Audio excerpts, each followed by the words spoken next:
Hello Chestnut class, it's me again with another instalment of the Moomintroll adventures. If you remember in the last part, the muskrat had put his false teeth in what he thought was the black hat waste paper basket. Now I wonder what they might turn into. I'm going to read now and see if you find out. Enjoy. At the Moomin house they had pancakes for breakfast. Big yellow pancakes with raspberry jam. There was porridge from the day before as well. But as nobody wanted it, they decided to save it for the next morning. Today I feel like doing something unusual, said Moomin Mama. The fact that we have got rid of that awful hat is something that ought to be celebrated. And besides, one gets so tired of always sitting in the same place. That's quite true, my dear, said Moomin Papa. We'll go on an excursion somewhere. We've been everywhere already. There isn't anywhere new, said the Hamoulin. But there must be, said Moomin Papa, and if there isn't, then we'll make somewhere. Stop eating now, children, we'll take the food with us. Can we eat it? Can we eat what we already have in our mouths? Asked Sniff. Don't be silly, dear, said Moomin Mama. Collect everything you want to take with you quickly, because Father wants to start at once, but don't take anything unnecessary. We can write a note to the muskrat so that he knows where we are. Bless my tail, burst out Moomin Papa and put his hand to his forehead. I'd completely forgotten. We should have taken food and furniture to him in the cave. In the cave? Screamed Moomintroll and Snufkin at the same time. Yes, the string of the hammock gave out, said Moomin Papa, and so the muskrat said that he couldn't think any more and that he would give up everything. You had to put brushes in his bed and I don't know what. And so he went away to the cave. Moomintroll and Snufkin went very pale and looked at each other in horror. The hat, they thought. Well, it doesn't matter very much, said Moomin Mama. We'll go on an excursion to the beach and take the muskrat's food to him on the way. The beach is so ordinary, grumbled Snuff. Can't we go somewhere else? Be quiet, children, said Moomin Papa severely.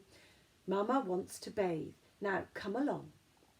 Moomin Mama hurried off to pack. She collected blankets, saucepans, birch bark. Birch bark is the best thing for starting a fire, and you must be prepared for an emergency on an excursion.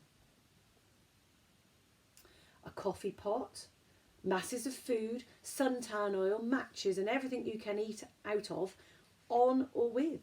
She packed it all with an umbrella, warm clothes, tummy ache medicine, an egg whisk, cushions, a mosquito net, bathing drawers, and a tablecloth in her bag. She bustled to and fro, racking her brains for anything she had forgotten, and at last she said, Now it's ready. Oh, how lovely it will be to have a rest by the sea. Moomin Papa packed his pipe and his fishing rod. Well, are you all ready? He asked. Are you sure you haven't forgotten anything? All right, let's start. They set off in a procession towards the beach. Last of all came Sniff, dragging 6 little toy boats behind him. Do you think the muskrat has got up to anything? Whispered Moomintroll to Snufkin. I certainly hope not. Snufkin whispered back, but I'm feeling a bit anxious. At that moment they all stopped, so suddenly that the Hamoulin nearly got the fishing rod in his eye. Who screamed? Moomin Mama burst out in alarm.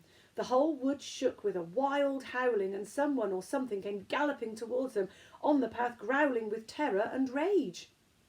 Hide! Shouted Moomin Papa. There's a monster coming! But before anyone had time to move, the monster turned out to be the muskrat.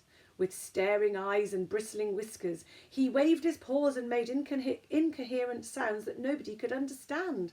But it was clear that he was very angry or frightened, or angry because he was frightened. Then he turned tail and fled. What has happened to the muskrat? Said Moomin Mama anxiously. She was always so calm and dignified. To get into such a state just because the hammock cord broke, said Moomin Papa, shaking his head. I think he was angry because we forgot to take food to him, said Sniff. Now we can eat it ourselves. They continued their way to the beach, a bit disturbed in their thoughts. But Moomintroll and Snufkin sneaked off in front of the others and took a short cut to the cave. We daren't go in through the door. Perhaps the thing is still there, said Snufkin. We'll climb up on the top and look down through the crack in the roof. Quietly they crawled up, worming their way toward the opening in the roof, and looked down into the cave.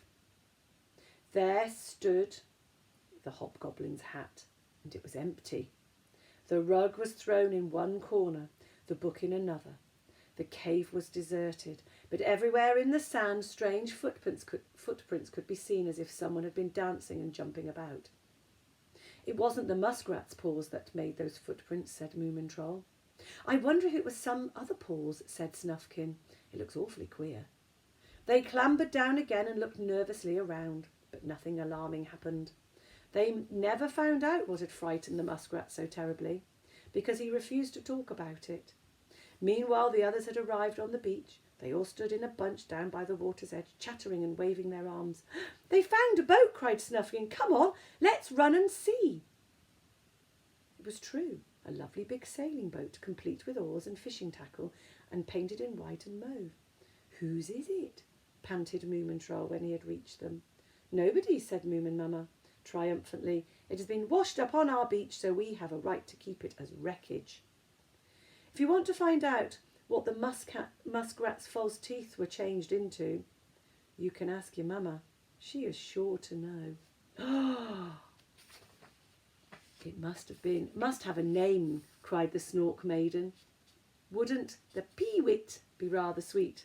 Peewit yourself, said Snork rudely. I prefer the sea eagle. No, it must be Latin, cried the Hemulin. Moominates maritima. I saw it first, squeaked Sniff. I must choose a name for it. Wouldn't it be fun to call it Sniff? That's so short and sweet. Just like you. I don't think, said Moomintroll jeeringly. Hush, children, said Moomin Papa. Quiet, quiet. Obviously, Mamma will choose the name. It's her excursion. Moomin Mamma blushed a little. If only I could, she said shyly. Snufkin has such an imagination. I'm sure he will choose much better. Snufkin was rather flattered. Well, I don't know, he said, but to tell you the truth, I thought from the beginning the lurking wolf would be rather nice. Get away with you, said Moomintroll. Mother shall choose. Yes, dear, said Moomin Mamma, only you mustn't think I'm stupid and old-fashioned. I think the boat should be called something to remind us all of what we are going to do with her, and so I think the Adventure would be a good name. Marvellous, shouted Moomintroll. We'll christen her. Have you anything we can use for a bottle of champagne, Mother? Moomin Mamma hunted in all her baskets for a bottle of raspberry juice. Oh dear, how sad, she burst out. I think I've forgotten the raspberry juice. Well, I asked you if you had everything, didn't I, my dear? Said Moomin Papa virtuously. They all looked at each other sadly. To sail away in a boat that hasn't been properly christened can mean the worst possible luck. Then Moomintroll had a brilliant idea. Give me a saucepan, he said. Then he filled it with seawater and carried it up to the cave and the hobgoblin's hat. When he came back, he handed some raspberry juice to his father and said, Taste this. Moomin Papa took a gulp and looked very pleased. Where did you get this from, my boy? He asked. But Moomintroll said it was a secret. So they filled a bottle with the juice and broke it against the prow of the sailing boat. While Moomin Mamma proudly proclaimed, Herewith I christen you now, and forever the Adventure. Everybody cheered, and then they put the baskets, blankets, umbrella, fishing rod, cushions, saucepans and bathing suits on board, and the Moomin family and their friends set sail for the wild green sea. We didn't find out what it was. Well, as the book says and the author has said, ask your mummy, ask your mamma. She's sure to know. And maybe you can let me know even more whether you were right. Okay, I will see you again soon. Bye-bye.